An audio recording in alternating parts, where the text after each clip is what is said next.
咁所以呢啲嘅貨型咧，今次攞出嚟骨折再骨折。好多朋友話我又想請一個千位數，又想戴個扣頭嘅佛公。嗱，呢一盤大家就可以考慮啦。好似呢個大個嘅咁冰膠嘅佛公啦，同埋呢個帶情體嘅冰種嘅，以及呢啲咧厚嘟嘟嘅簡雙款，仲有呢啲帶啲情綠底嘅呢種嘅佛公，係咪戴上去作為日常啊？我哋上班啊，平時嘅衫佩戴都好合適。件貨咧都係我哋自己鑲嵌出嚟嘅，每一個嘅扣頭咧佢都好唔一樣。睇下呢件，亦都係帶少少嘅紫色，可以根據自己中意嘅風格去選嘅。請佛公需要嘅朋友咧，今次就唔好錯過啦。如果話中意再大件一啲嘅佛公，好似呢一件亦都係非常之唔錯嘅，大件肚裏邊藏啲鹿嘅。仲有你睇下呢個咁冰種嘅福斗，通通都係千位數哈，呢啲都係同一手料切出嚟，佢相當唔錯嘅。其實我哋做佛公啊，做瓜果豆，每日都喺度切料，確實係好多貨。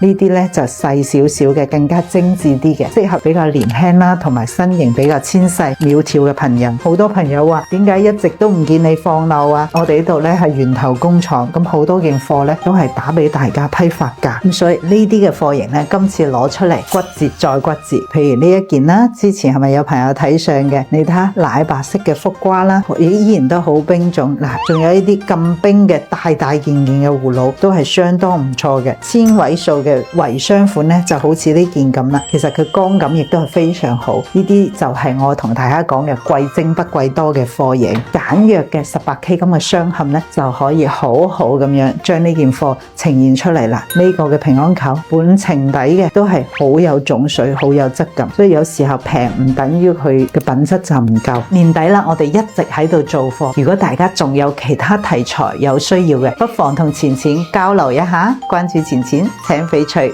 唔踩慳。